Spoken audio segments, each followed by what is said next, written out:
नमस्कार। मणिपुर में अत्याचार, बलात्कार, हत्याओं का खौफनाक मंजर। मणिपुर 21 सितंबर 2023। हरे भरे धान के खेतों के सामने बने अस्थायी बंकर में 4 पुरुष घुटनों के बल बैठे हुए थे। उनकी बंदूकें सीमेंट की बोरी से बनाई गई दीवार से टिका कर रखी गई थी। टीन की छत बांस की बल्लियों पर टिकी हुई थी। घर पर बने हुए बुलेट प्रूफ जैकेट पहने थे ये लोग। आधे मील से भी कम दूरी पर मौजूद दुश्मन के बंकर पर अपने हथियार की आजमाइश करते हुए एक खंभे से कारतूस की बेल्ट टंगी हुई थी। ये सब आम नागरिक हैं जो ग्राम सुरक्षा बल के सदस्य हैं। इनमें से एक ड्राइवर है, एक मजदूर है, एक किसान है। इनके साथ एक ऐसा शख्स मौजूद है जिसका नाम तोम्बा, बदला हुआ नाम है। भारत के उत्तरी पूर्वी राज्य मणिपुर में इस साल मई में जाति हिंसा भड़कने से पहले तोम्बा मोबाइल फोन की मरम्मत करने की दुकान चलाते थे। इस न्यूज में, इस वीडियो में ऐसा विवरण है जो देखकर दर्शक विचलित हो सकते हैं। दुनिया की सबसे तेजी से बढ़ती प्रमुख अर्थव्यवस्थाओं में से एक भारत है। भारत के इस कोने में 2 समुदाय के लोग अलगाव इस कदर बढ़ गया है मानो आप युद्ध लड़ रहे हो। किन्हीं 2 देशों के हथियारों से लैस बॉर्डर पर पहुंच गए हो। तोम्बा कहते हैं हमें खुद अपनी रक्षा करनी होगी क्योंकि हमें नहीं लगता कि कोई और हमारी रक्षा कर पाएगा। मुझे डर लगता है लेकिन मुझे इसे छिपाना पड़ता है। तोम्बा और उनके साथ बंकर में मौजूद 3 अन्य सदस्य मुख्य तौर पर हिंदू धर्म को मानने वाले बहुसंख्यक मैतेई समुदाय से हैं। उनके समुदाय और अल्पसंख्यक कुकी समूहों के बीच हिंसा छिड़ने के बाद से मणिपुर में डर का माहौल देखा जा रहा है। इस दौरान बेरहमी से की गई हत्याएं और महिलाओं के खिलाफ यौन अपराध भी देखने को मिले हैं।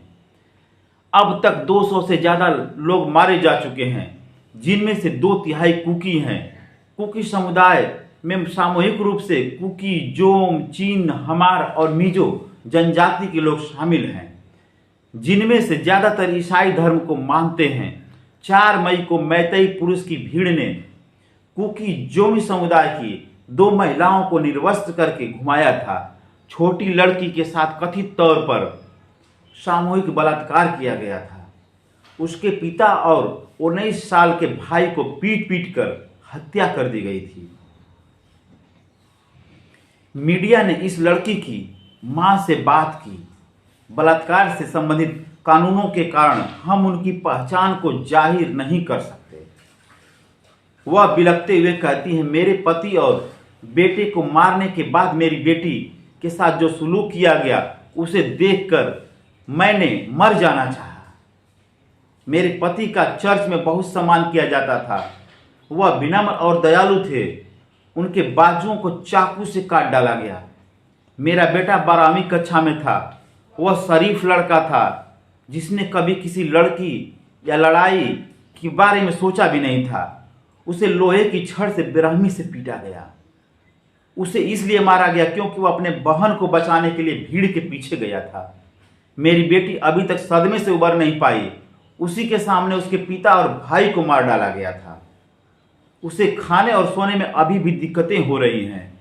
मेरे परिवार के साथ जो कुछ हुआ उसके बाद मैं कभी शांति से नहीं रह पाऊंगी। मई में शिकायत दर्ज करवाने के बावजूद पुलिस ने अब तक कोई जांच नहीं की, जब तक कि जुलाई में इस घटना का वीडियो सोशल मीडिया पर नजर नहीं आ गया था। उसी के बाद भारत और दुनिया भर के कई लोगों का ध्यान मणिपुर में चल रहे संघर्षों की ओर गया। प्रधानमंत्री नरेंद्र मोदी ने भी इस घटना के बाद मणिपुर हिंसा पर अपनी चुप्पी छोड़ी थी। हिंसा की शुरुआत कैसे हुई, इसे लेकर अलग अलग बातें कही जा रही हैं। मैतेई समुदाय के लोग मुख्य तौर पर राज्य की सबसे समृद्ध इम्फाल घाटी में रहते हैं। यह इलाका राज्य के कुल क्षेत्रफल का लगभग 10% है। राज्य का बाकी हिस्सा पहाड़ी इलाकों से भरा हुआ है जो अपेक्षाकृत कम विकसित है। इसी क्षेत्र में अल्पसंख्यक समूह रहते हैं जिनमें से कुकी समुदाय को जनजाति का दर्जा दिया गया था।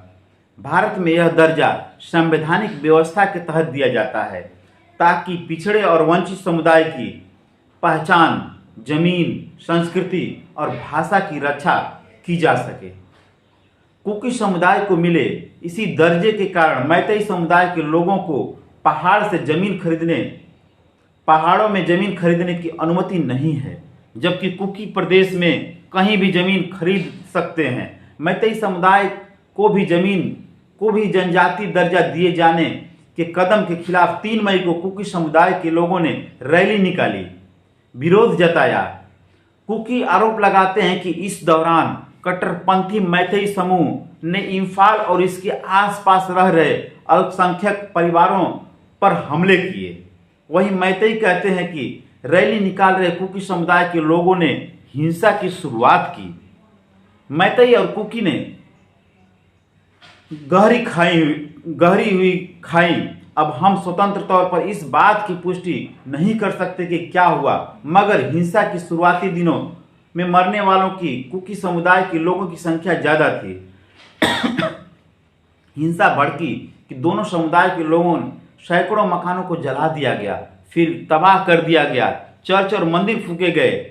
अंदाजा है कि दोनों समुदाय के करीब 60,000 लोग विस्थापित हो चुके हैं, जो स्कूल, खेल परिसरों में या फिर अन्य जगहों पर रह रहे हैं और अपने घर नहीं लौट पा रहे हैं। हिंसा भड़कने के 4 महीने बाद भी मैतेई और कुकी दोनों समुदायों के बीच दूरियां बनी हुई है। वे एक दूसरे के प्रभाव वाले इलाके में दाखिल नहीं हो सकते। मैतेई प्रभुत्व वाले इम्फाल से करीब 60 किलोमीटर की यात्रा करके दक्षिण में कुकी प्रभाव वाले चूरा चांदपुर जाते समय मीडिया को पुलिस और सेना के 7 नाकों से होकर गुजरना पड़ा। दोनों ओर दर्जनों महिलाओं द्वारा लगाए गए नाकों में मीडिया को अपने प्रेस कार्ड दिखाने पड़े और कई सारे सवालों के जवाब भी देने पड़े। मीडिया उनकी इजाजत के बिना दाखिल नहीं हो सकती थी। इससे पता चलता है कि यहां पर सरकार का नियंत्रण नहीं है। जब मीडिया मैतेई समुदाय के बंकर में तोम्बा से मिले थे, तब यह देखकर हैरानी हुई थी। वह और बाकी लोग खुलकर हथियार लेकर चल रहे थे। उन्हें पुलिस या सुरक्षा बलों द्वारा पकड़े जाने का बिल्कुल भी डर नहीं था। मैतेई और कुकी इलाकों की सीमाओं के पास मीडिया ने आम नागरिकों को हथियारों के साथ बेधड़क घूमते हुए देखा। वे पुलिस और सुरक्षा बलों के सामने भी ऐसा कर रहे थे। मीडिया ने नाबालिगों को भी बंदूकें थामे देखा। लोगों की पुलिस से क्या शिकायत है?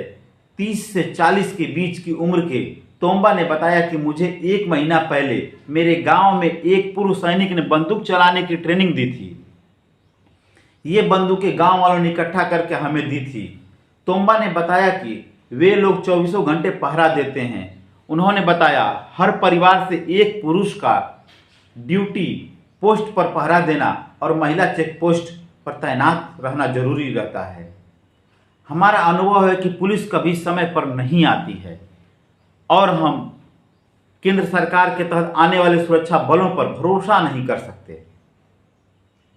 उन्होंने कुकी समुदाय की ओर तैनात किया गया, बावजूद इसके कुकी हमारे गांव तक कैसे पहुंच जा रहे हैं? जब हम बंकरों से निकले, एक धमाके की आवाज सुनाई दी। ऐसा लग रहा था कोई मोटार्स का गोला फटा हो, मगर यह कहना मुश्किल है कि इसे किस ओर से दागा गया था। तोम्बा ने जो कुछ बताया उससे इस पेचीदा संघर्ष की एक और परत खुलती है। मणिपुर पुलिस राज्य सरकार के अधीन है, जिसके मुख्यमंत्री एन बीरेन सिंह हैं। कुकी समुदाय के लोगों ने बताया कि वे बीरेन सिंह मणिपुर पुलिस पर भरोसा नहीं करते। साथ ही मणिपुर में असम राइफल्स के जवान भी तैनात किए गए हैं। यह अराजकता रोधी बल केंद्र सरकार के अधीन है। मैतेई समुदाय के लोगों ने कहा कि उन्हें लगता है कि असम राइफल्स कुकी समुदाय के साथ है। मैतेई बहुल इलाकों में पुलिस के शस्त्रागारों से हजारों हथियार लूटे गए और मणिपुर पुलिस और असम राइफल्स से मीडिया ने प्रश्न पूछा, क्या वे किसी एक पक्ष के साथ हैं और हथियारबंद नागरिकों को क्यों नहीं पकड़ा जा रहा? क्योंकि उनके लाइसेंस क्यों नहीं जांचे जा रहे? दोनों ने इन सवालों के जवाब नहीं दिए। युद्ध की भाषा बोलते आम लोग अब्राहम और उनके पिता खुम्मा, पुलिस ने हमें एक्स ट्वीट पर अपने उन अकाउंट के बारे में कहा जहां पर जब्त किए जा रहे हथियारों की तस्वीर डाली जा रही है। मणिपुर में हिंसा भड़काने से अब तक कम से कम 6 पुलिस अधिकारियों की जानें जा चुकी है। असम राइफल से एक रिकॉर्डेड वीडियो मैसेज भेजा जिसमें उनके महानिदेशक जानकारी दे रहे थे कि वे हथियार को जब्त कर रहे हैं और निष्पक्ष होकर ड्यूटी दे रहे हैं। तोम्बा के बंकर से आधा मील से भी कम दूरी पर इसी तरह के मगर दूसरे खेमे के एक बंकर में खाखम, बदला हुआ नाम है, बैठे थे। उनके हाथ में डबल बैरल वाली शॉटगन थी। वह कुकी जोमी जनजाति से थे। वह मजदूर हैं और खेती भी करते हैं। वह कहते हैं हमें किसी खराब मंशा से